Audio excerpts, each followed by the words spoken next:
हरिओम प्रणाम मित्रों। भगवत गीता जी के 9वें अध्याय के 19वें श्लोक का हम चिंतन कर रहे हैं। तपाम्यहम् वर्षम निगृह्णामि उत्सृजामि च अमृतं चैव मृत्युश्च सत् असच्चहम् अर्जुन। भगवान कहते हैं तपामि हम, मैं ही इस पृथ्वी को तप्त करता हूँ ताकि जो शेष पानी बच गया है पृथ्वी में, जो समुद्र में इकट्ठा हो गया है, उसकी भाप बने। क्यों? अहम वर्षम निगृह्णामि उत्सृजामि च। वर्षा के रूप में वही पानी मैं भाप जो बनकर आया है उसको संग्रहित करता हूँ और वर्षा के रूप में फिर इस पृथ्वी को प्रदान करता हूँ। किस लिए? ताकि इस संसार चक्र को अच्छी तरह से चला सकूं। सृष्टि, स्थिति, लय ये सब बराबर होता रहे। बरसात का पानी आता है तो वनस्पति और वन समृद्धि यह सब जीवित रहती है, और जो शेष पानी जिसका उपयोग नहीं हुआ है वो पृथ्वी में जो रिस जाता है उसको समुद्र में इकट्ठा किया जाता है और उसको फिर से रिसाइकल करने के लिए उसकी भाप बनती है, वर्षा होती है। रिसाइकलिंग ये भगवान का तत्व है। इसलिए भगवान कहते हैं अमृतम अहम मृत्युश्च। अमृत जीवन देने वाला भी मैं हूँ और जीवन लेने वाला भी मैं हूँ।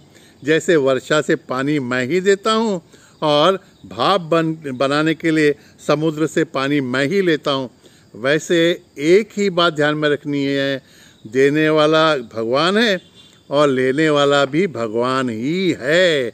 और वह ऐसा इसलिए करता है क्योंकि उसे यह सृष्टि का चक्र चलाते रहना है। जीवन देने वाला भगवान है। तो हमारे संपर्क में हमारे जो रिश्तेदार बन के आए हुए हैं, पति है, पत्नी है, भाई है, माँ है, बाप है, बेटा है, बेटी है, ये सब भगवान ने हमको दिए हुए हैं। ये सब भगवान से पाते हुए हम बहुत आनंदित होते हैं।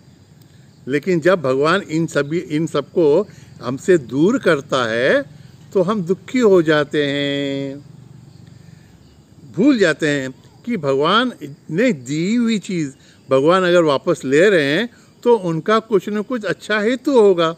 भगवान राग द्वेष से तो ये करते नहीं हैं, क्योंकि 18वें श्लोक में भगवान ने कहा है गतिर भर्ता प्रभु साक्षी निवासः शरणम सुहृत। मैं सबका सुहृत हूँ, निस्वार्थ भाव से सबको मदद करने के लिए ही मैं कार्य करता हूँ। तो भगवान का पर्सनल राग द्वेष तो कुछ रहता नहीं। राग माने अनुराग, किसी से प्रेम और किसी से द्वेष है, इसके लिए तो किसी को जन्म नहीं देते, इसके लिए किसी को मारते नहीं है। ये रिसाइकलिंग का तत्व हमको ध्यान में आ जाए ना तो फिर हम समझ जाते हैं कि कल तक जो हमारे साथ में थे वो आज भगवान ने फिर से क्यों ले लिए, किसी की मृत्यु क्यों हो गई। तो हमको ध्यान में रखना है कि कहीं पे कहीं कोई माँ उस भगवान से ही मन्नत मांग रही होगी कि भगवान इतने साल हो गए मुझे अभी पुत्र की प्राप्ति हो, तो उसको पुत्र भगवान कहाँ से लाएंगे? उसके लिए ही तो इस जीव को, इस जीवन के उसका अंत करके एक नए जीवन का आरंभ उस माँ के गर्भ में उनको करना रहता है। इसलिए इस जीवन का अंत होता है कहीं और, उसी जीव का नया जीवन शुरू होता रहता है। इस रिसाइकलिंग है। ये तत्व हमको भूलना नहीं है। और वैसे भी अगर हम समझें ना कि मृत्यु किसी की हो ही ना, ऐसा हम निश्चय करें, तो अभी तक जो जीव हमारे स्वरूप में, वनस्पति के रूप में, प्राणियों के स्वरूप में अभी तक इतने सालों से जो निर्माण हो गए, वो अगर ऐसे ही टिके रहते तो मित्रों इस पृथ्वी पर हमको पैर रखने की भी जगह नहीं मिलती। और अगर मृत्यु नहीं होती हमारी तो ये शरीर 60, 70, 80, 90, 100, 150 साल में तो इतना जीर्ण हो जाता कि फिर हमको ही इस शरीर से घृणा आने लगती। तो भगवान का एक वरदान है कि इस जीर्ण शरीर को हम छोड़ के नया शरीर धारण कर सकते हैं, रिसाइकलिंग। भगवान का यह तत्व हमको ध्यान में रखना है। और भगवान ने जो चीज़ दी है वो भगवान ले रहे हैं, तो इसमें बुरा क्या मानना है? ये तो फिर छोटे बच्चे जैसी बात होगी। उसको अभी हमने चॉकलेट दिया और 5 मिनट के बाद मांगे कि अरे चॉकलेट दे बेटा, तो बोलता नहीं नहीं ये मेरा है। हम भी होते भगवान ये मेरी चीज़ तूने कैसे ले ली, है ना। और भगवान ये जो कर रहे हैं ना, सूर्य जो तपता है, ये सब होता है ना, भगवान कहते हैं ये ध्यान में रखो कि इस संपूर्ण सृष्टि में मेरा अनुशासन चल रहा है, इसलिए ये सब ग्रह उपग्रह सभी, सूर्य, अग्नि, इंद्र, वायु, मृत्यु, ये सब अनुशासन में रह के कार्य कर रहे हैं। उपनिषद में तो बड़े कठोर शब्दों में वर्णन आया, भगवान तो यहाँ पे प्रेम से बता रहे हैं, लेकिन उपनिषद में कहते हैं भयात अस्यात् अग्निस्तपति भयात् तपति सूर्यः। इसके भय से अग्नि तपता है। किसके? परमेश्वर के। परमेश्वर के भय से सूर्य भी तपता है। भयाद इंद्रश्च वायुश्च मृत्यु धावति पंचमः। मृत्यु भी भाग के काम करता है परमेश्वर के डर से, क्योंकि उसने जो अनुशासन निश्चित किया है उसके अनुसार हर एक को कार्य करना आवश्यक है। यही बात हमको ध्यान में रखनी है। कुटुंब में, समाज में, राज्य में और संस्था में अगर सबसे उच्च पदस्थ जो व्यक्ति है वो स्वयं भ्रष्टाचार रहित और पूर्ण अनुशासित होगा, तभी ही उसके अंडर काम करने वाले सभी कर्मचारी, सभी लोग अच्छी तरह से कार्य करेंगे। और इस सृष्टि में सभी अगर अपना अपना काम अच्छी तरह से करें तो ही सृष्टि अच्छी तरह से चल सकती है। तो भगवान अपने अनुशासन में ये सब कार्य कराते हैं, तो उनका हेतु यही है कि हमारा जीवन अच्छी तरह से संपन्न होता रहे। और बार बार हम जन्म मृत्यु के फेरे में क्यों आते हैं? ताकि कभी न कभी तो हम समझ जाएं कि बस हो गया, अभी कोई भी इच्छा हमारी बाकी नहीं रह गई है, ताकि जन्म लेके हम उसको पूरा करने का प्रयत्न करें। हम हमारे स्वरूप को समझ गए हैं। इसी श्लोक में भगवान ने अंत में कहा है कि सत और असत दोनों मैं ही हूँ।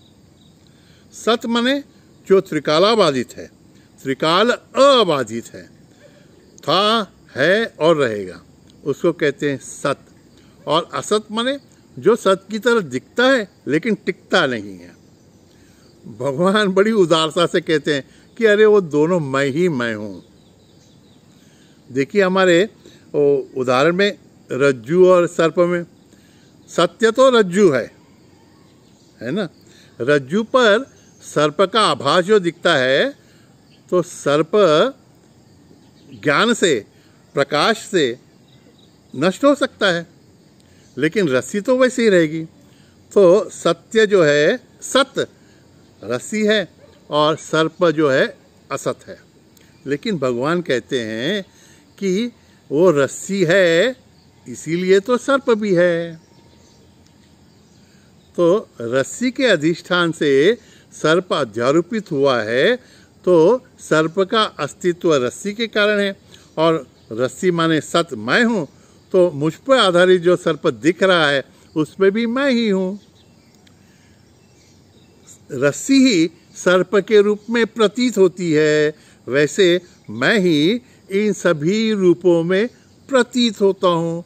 तुमको वैरायटी चाहिए इसलिए, लेकिन तुम किसी से अनुराग कर बैठते हो, किसी से द्वेष करते बैठते हो।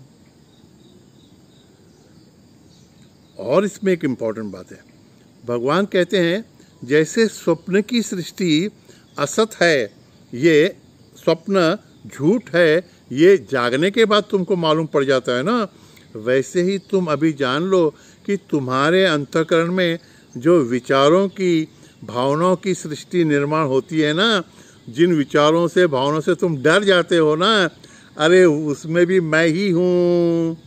मेरे सिवाय, मेरे अधिष्ठान के सिवाय ऐसे विचार और भावना, ये सब भावना निर्माण होंगी ही नहीं। तो उनसे डरने की आवश्यकता नहीं है, उनको भी साक्षी भाव से देखते रहो और just give all those thoughts a smile. भगवान, मुझे पता है इन विचारों के पीछे भी तुम ही हो, मुझे डरने की आवश्यकता नहीं है। भगवान यही सब चाहते हैं कि इस सृष्टि में, संपूर्ण जगत में उनका ही अनुशासन चल रहा है और उनकी योजना के अनुसार ही सब चल रहा है। एक बड़ा ऑर्केस्ट्रा रहे, वाद्य वृंद रहे, तो जो मास्टर रहता है ना, उसके इशारे पे जैसे सभी लोग अपने इंस्ट्रूमेंट बजाते रहते हैं, उसमें हमको भी शामिल होके उसकी योजना के अनुसार हमारा वाद्य हमको बजाना है, उसके राग और ताल में हमको मिल जाना है, तभी हम आनंद से रह सकते हैं। भगवान की यही इच्छा है, हम भी ऐसे ही करेंगे। हरिओम तत्सत। नारायण नारायण नारायण।